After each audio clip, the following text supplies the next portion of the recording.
Because I'm a glutton for punishment, starting today I will be reviewing 3 shows every Wednesday. Let's talk about it.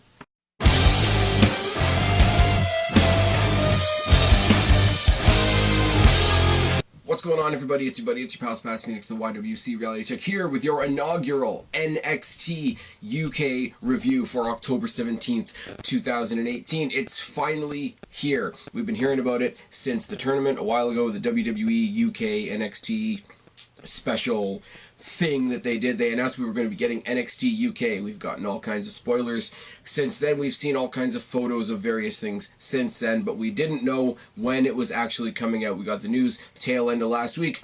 It's going to debut at 8 o'clock every Wednesday night, and we all freaked out and we said, well, that's when our NXT plays, and ours meaning in North America, I guess. What's going on? But no, it's debuting at 8 o'clock p.m. UK time, which means it records at about 3 in the afternoon for me, which means it records while I'm at work, which means I get home from work and I've immediately got some brand new wrestling to pop up on my television screen. Not gonna lie, I like that a whole lot. I like the presentation of the NXT show. Obviously, it's not at Full Sail. It's not a complete, sleek arena WWE looking thing. They're in a bunch of different halls in the UK. The architecture is older. It's got a more classical look, but also it gives it quite a house show type feel. And for those of you that have followed my channel for a long time, it's all good to follow storylines and be in the moment with wrestling, but there is an element to a house show where it's smaller, more intimate, sort of anything can happen type thing. And I got that, a little bit of that house show vibe watching tonight at, I think they said it's like the Corn Dispensary in Cambridge in the UK. I do not know anything about UK geography, so if anybody wants to, down in the comment section below, Fear the Spear 1990, I'm looking at you, explain to me where these places are. I'd be more than happy to listen to that, but I won't pretend that I know what I'm talking about in that regard. They started out with a nice little video package. It's, you know, documenting the history between WWE and its presence in the UK. Obviously, a lot of highlights of Finlay, William Regal, the late great British Bulldog, the SummerSlam that they did at Wembley Stadium. They keep repeating the phrase, "A kingdom will rise," basically saying that this is the birth of NXT's UK, I guess you want to say the UK expansion. It's a really good video package. WWE does really great video packages. The intro music is set to the same music as they used in the 2 WWE UK title tournament shows that they did earlier this year and the year before. It's pretty good. I like the imagery of it. It's a lot of gold and red, and it looks a bit more rugged than NXT proper does, which it gives it its own feel once again. The logo is awesome. It looks like a coat of arms, which is great, and the belts, plural. I mean, we've been saying for a long time that Pete Dunne's WWE UK Championship is the prettiest belt in the WWE. The NXT... Sorry, I'm going to get into a little bit of spoiler territory here. They are introducing the NXT the NXT UK Women's Championship and the NXT UK Tag Team titles. The NXT UK Women's title basically looks like a female version of Pete Dunne's belt, with the exception of it actually being an NXT logo instead of a WWE logo. We'll get into that a little later on. For anybody that's seen the spoilers and seen the shots of the NXT UK Tag Team titles, they are fucking gorgeous belts. Go check them out. I might even put them as a little tag at the end of this video. But it's all good. Like, the logo is a little more, like I said, it's a little more gritty. It's a little more real. The gold and red are the 2 colors of the show. You've got the muted gold color NXT logo with that big, I don't want to say like the red flash in the background, the contrast, everything image-wise is great. You see Nigel McGuinness and Vic Joseph are the commentators for this, and they're definitely off screen, so you can tell that that's been recorded post-production. When you see them on screen, you can definitely see that they're in front of a green screen. That's a different feel as well, because you go around and you see the guys in this very small arena, and there's no commentary set up for them to maneuver around. It's just the guys in the ring and the audience. The audience, rowdy as hell, as we know about the UK crowd, and it's all good. So now that I've bantered on about what I think of the presentation of the show, a little different.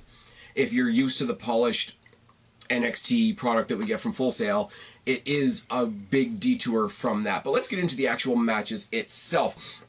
Mark Andrews took on Joe Coffey. Now, Mark Andrews has done some time on 205. He's been in the UK, both of the UK tournaments that WWE has put on.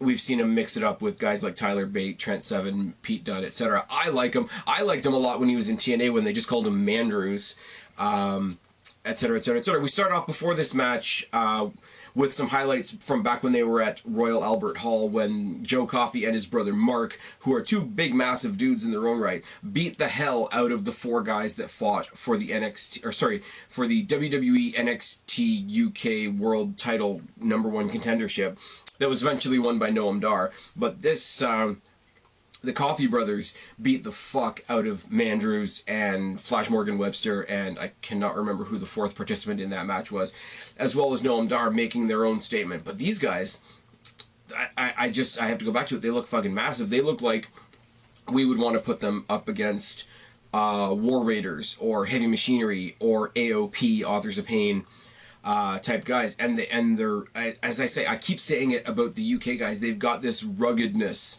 to them that is just not there on polished, more aesthetic WWE programming. But Joe Coffey comes out with his brother in his corner. I wonder if that's going to factor into the match. Front slam by Joe to start, who works the arm and then works the wrist. Test of strengths and then a takedown by Joe in 3 different pin attempts. Head scissor by Andrews and a kick from the apron. Springboard head scissor by Andrews and a chop by Joe. Chops him right practically through his chest. It's fucking great. Mandrews, underrated for how he sells. I'm just going to put that out there right now. Butterfly helicopter suplex by Joe, who then rides a headlock. Arm drag by Andrews, who's tossed out of the ring by Joe. Lariat from behind by Joe, and a boot by Andrews. The boot sets up this big, long series of high-flying, fast-paced maneuvers by Mandrews. We got a super kick, we got a high knee, we got an enziguri, we got double knees, we got a roll-through double stomp, we got a twisting star press, we got an enziguri, and then an uppercut corner spear combination by Joe. Cuts all that off. Corner splash and a pop-up front slam by Joe. Stun Dog Millionaire by Mark Andrews. I love the name of that move, and I love how it comes off. Inside out moonsault on both of the Coffey brothers by Mandrews. Second rope belly to belly suplex and a discus lariat, however, does get the win for Joe Coffey, thanks to the distraction of his brother. There's a post-match beatdown. You got these two gigantic dudes beating up the little guy. He's saved by Flash Morgan Webster, who comes in, and I like his vibe. I haven't seen enough of him in the ring to have an opinion of him in the ring yet, because I've only seen the little bit that we saw on the tournament special a little while ago. But I like his vibe. I like his gimmick per se. He comes in and he's beating the Coffey brothers over the head with a helmet, and it's all good. His back. They made a big point of this in the UK tournament. They kept on calling him the Mod Father. If anybody can tell me what that is a reference to, I would love to know, so that I can speak more intelligently about the guy. Why are we digging? Why is this a thing? Alright. Then we see Mustache Mountain entering the building, and then we see Mustache Mountain in the ring cutting a promo. Huge Mustache Mountain chants. Let me tell you, it's not just the UK, it's not just NXT. I've seen these guys at Destiny just as recently as 2 weekends ago. These guys are over as hell. They come out to cut a great promo on the beginning of the NXT UK brand. They talk about today being, why is there a mosquito buzzing around me right now? Why does that need to be a thing? Today is the biggest day in UK wrestling history. It's not just about us. It's not just about the guys in the back. It's about the fans, and it's about the birth of the NXT UK brand. A while ago in Royal Albert Hall, we were the NXT champions, or NXT Tag Team Champions, for a brief time, and I heard Triple H mention something about us getting some NXT UK tag team titles. As I said, go look at the spoilers. The belts are fucking gorgeous. He says, but it's a kind of Tyler Bates says it's kind of unfortunate that there aren't any other tag teams here, which was a nice little jab at the roster, but we just saw the Coffey brothers in the last match, so you gotta believe they're going to run into each other at some point. There's a lot of talent backstage, so we suggest you guys start buddying up. When we are the champions, we want there to be the best challengers out there. This is our brand. This is our NXT. Huge pop. Basically, revving everybody up, making everybody feel great about being there. We replay the footage of Noam Dar becoming the #1 contender in Albert Hall a while ago. It's all good. It was a massive surprise for Noam Dar to come back, because originally that was supposed to be a triple threat match between the other three guys, and then Johnny Saint and Triple H, I believe. Johnny Saints, the general manager of the NXT UK brand, came out and announced that Noam Dar would be joining. It would become a fatal four-way, etc. Sid Scala. No idea who Sid Scala is, and in the context of this match, it doesn't really matter, because this match was all about Bomber Dave Mastiff. This dude is huge. This dude looks like a giant cut from the, oh, I can't think of the name of the show now, because I've never actually watched it. He looks like a giant cut from the cast of Sons of Anarchy. He's got the biker thing, he's got the vest, and he's got... This guy, for the size of him, moves around like a fucking monster. He's huge. I've heard this guy's name before, and I think he was in one of the tournaments. The first time I ever heard his name, I thought somebody had said Massive, because Mastiff sounds a lot like Massive. And it totally applies. Now, for me, who doesn't know who this guy is, I know why people talk about this guy, because this guy's a fucking beast. One punch knockdown to start, delayed vertical toss, suplex, corner chops and an overhead toss and some elbow strikes, drop kick by Mastiff. Imagine... When we first saw the debut of Sanity, and we used to talk about how scary it was to see a suicide dive by Killian Dane, I would compare this guy Mastiff doing a drop kick to that. Release German suplex into a cannonball, and his cannonball is even more impressive than Kevin Owens' because he actually jumps up and gets some height on the cannonball for a guy that size. I think they said he was like 400 and something pounds. Mastiff gets the obvious win. This was a squash in the best way possible. I think they tried on commentary to talk up this guy Sid Scala a little bit, but this was completely Dave Mastiff's show and did what it needed to do in a couple of minutes. I want to see more of this guy. You know who else I want to see a lot more of? My cross-the-pond wife, Toni Storm. Oh, yes. Toni Storm taking on Nina Samuels. Not familiar at all. She cut a promo in the back saying, if I'm going to make a name for myself on this brand new brand, what better way than to make it at the expense of Toni Storm? I'm going to guess somewhere at some point in some company they have some beef. No idea. No idea whatsoever. Toni Storm is a fucking star. I'm just saying. I'm watching her in the Mae Young Classic. We're going to be talking about that later on tonight. But Toni Storm is a fucking star. I'm kind of bummed that she's not going to be, that she's only going to be seen on the NXT UK brand and not on NXT proper, because I would love to see Toni Storm go up against somebody like a Nikki Cross. I think that would be fucking fantastic. At some point, not right away, let the NXT UK brand get up on its feet and establish its own identity, but at some point I would love to see a crossover pay-per-view or a crossover takeover, if you will. Collar and elbow tie-up and a headlock takeover by Storm, reversed by Nina, who transitions it into an arm lock and then a slap. The look on Toni Storm's face when Nina Samuels slaps her in the face is gold. Series of strikes by Storm and a boot, second rope snake eyes and a running double knees by Nina. Low drop kick by Nina and a modified head and arm lock. Lariat by Nina, forearms by Storm, backbreaker by Nina, but a snap German suplex and the Storm Zero, which is a fucking brilliant move. It's basically an air raid siren over the knee. Again, mosquitoes. It's supposed to be fall. I don't know what the fuck's going on. Toni Storm is a fucking star. Did you think on the opening night of NXT UK that somebody like Toni Storm was going to lose their debut match? Neither did I. Next week, we're going to see Tyler Bate and Wolfgang, which is awesome. I've seen Tyler Bate live a whole bunch recently thanks to their connection with Destiny Wrestling. Wolfgang is a guy that we've seen in the tournaments and a guy that I thought was drastically underutilized when the UK guys were amalgamated with regular NXT. Hoping to see more of him on the NXT UK brand. It's cool because NXT and the individual tournaments and all that have made me look forward to this brand before it even got here. The one thing I've said about this year's Mae Young Classic is the one thing that it has achieved more than anything else was it was making me look forward to this UK women's division. With people like Toni Storm, with Rhea Ripley, with Zaya Brookside. I think Dakota Kai is moving over into this. Ela Dawn, Killer Kelly, Ginny. I can't wait for this title to be established so we can start fighting over it. Again, you know, spoilers are out there. You can find out who their women's champion is going to be. It's going to be amazing. The spoilers are out there for what the NXT UK women's title match is going to be at Evolution. It's out there. It's going to be fantastic. But here, we're going to talk about it when it happens on my TV. So for those of you that like spoilers, put them down in the comment section if you want. I know what they're going to be. I know what that match is going to be. It's going to be fantastic, but we'll talk about it when we get there. Johnny Saint comes out to preside over the WWE UK Championship match. Now, here's what I want to say.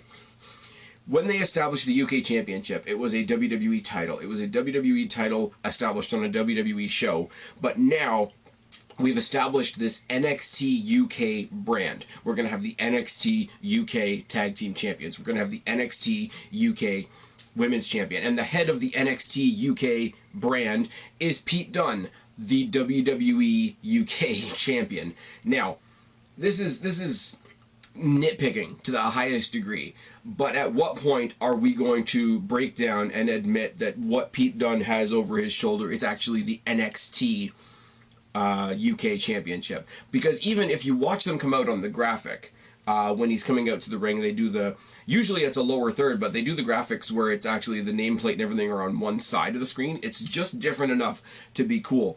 And on the graphic, it calls him the NXT UK Champion, but then they announce him as the WWE UK Champion, and it's still got the WWE logo. I'm rambling about this because it's something I've been saying sort of quietly under my breath for a long time. It's something they need to do. If they want to galvanize this brand, then they need to get NXT on the belt of its main title holder. That's just me. Johnny Saint's out there to preside over the match. Handshakes to both Dunne and Dar. Pete Dunne, Noam Dar. Noam Dar is over as fuck. Can I just point that out? Sorry, itchy eye. Don't mind me. Noam Dar is over as hell. They do the Dar to Dar chant, where it's basically them using his last name and doing the Imperial March from Star Wars. So it's basically a Dar, Dar, Dar, Dar, Dar, Dar. But then they quickly switch it over because somebody must have wised up the crowd, and the crowd during the match literally sings Happy Birthday to Noam Dar, which is great. As far as the match itself, the match starts off with Pete Dunne tossing his jacket at Noam Dar. They have a collar and elbow tie-up. Stiff collar and elbow tie-up between Dunne and Dar. Trip by Dar and an attempted helicopter backslide. Headlock by Dar, lariat by Dunne. Surfboard by Dunne, who works the fingers and slams the knees at the same time. Kneecaps slamming into the ground. Fingers being absolutely snapped apart. The maliciousness of Pete Dunne's offense is something that I've always talked about in these reviews, and it's something to watch because they're doing a similar thing with Randy Orton right now, but it's not even on the same level, where he literally enjoys the pain that he's inflicting on somebody. I can make a Cactus Jack reference in there too, but I won't. Chop block by Dar. He chop blocks Pete Dunne off the second rope. So not only is he getting his knee all fucked with, but he's falling from the second rope as well. Soccer kick to the midsection by Dar. Running boot by Dar. And then we get a dueling Supernova Bruiserweight chant, which is great. X-Plex by Dunne on one leg. Selling the leg is fantastic. Corner beatdown and an enziguri, sit out powerbomb by Dunne is just the impact of you know, what we would probably call the Batista bomb from Pete Dunne, which is kind of relevant, I guess, considering the stare down that we had on NXT 1000. That's another story for another day. But just the snap that Pete Dunne puts in it is great. Dar trips Dunne off the ropes for a second time, headbutts in an uppercut, snap vertical suplex by Dar. They trade elbows on the apron. Fisherman suplex with a bridge on the edge of the apron by Noam Dar. What else do you want me to say about that? Dunne snaps the fingers once again, locks him in a triangle choke, and transitions it into a cross arm breaker. Ankle lock by Dar. Dunne escapes and hits him with an enziguri. You want to fuck with my foot? My foot is going to fuck with you. Love it. Kimura body scissor combination by Dunne. Suplex by Dar. Kicks Dunne out at the legs for a third time. Forearm by Dunne. Forearm by Dunne. Knee bar by Dar. Bitter end by Dunne. Dunne wins. They go for a handshake. They both pull back. Each one mocks the other one's pose. I don't know what the Noam Dar thing is with the pinkies. I just don't. The fists in the face by Dunne. They say it on commentary. It wasn't a handshake, but in both of their own cocky ways, they did show a little bit of an arrogant nod towards each other. It was great. if you wanted to get a little tiny bite-sized portion of what this new brand is going to be like, if this is any indication, when you've got stars like Pete Dunne, Toni Storm, Noam Dar, Mark Andrews, this guy Dave Mastiff, who I want to learn more about, if this is any indication, then my Wednesdays are going to be very full for a very, very long time. Anyways, that's all I got to say. This was an amazing first outing for these guys. As I say, I like the feel, the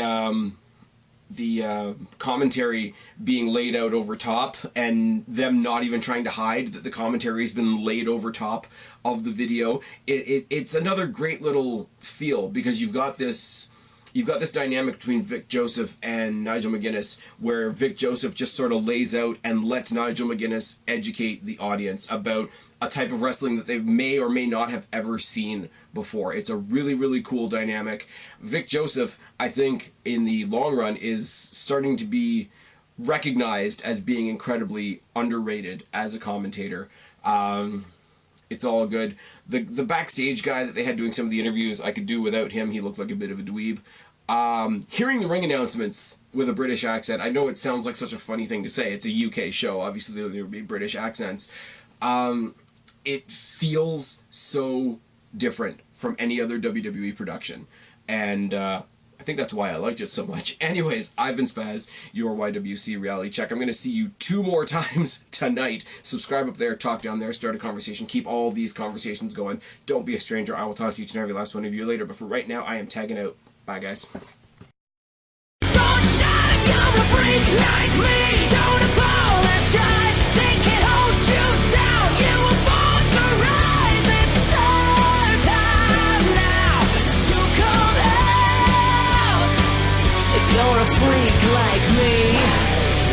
You guys for a little bit now. Watch out on Fight TV for Destiny Wrestling's first ever pay-per-view, Fearless. I dropped a couple of the names that are going to be involved in the show last time I talked about it, but we now have the official main event announced. Now, a little bit of backstory. Up until very, very recently, WWE UK champion Pete Dunne was the Destiny World Champion. Now, due to injury, he couldn't come over from the UK to Mississauga to defend his title against Josh Alexander, Toronto boy, hometown boy, etc. So they needed to crown an interim Destiny World Champion, and it was fought between Josh Alexander, low key, and one of the local guys within the federation by the name of Aiden.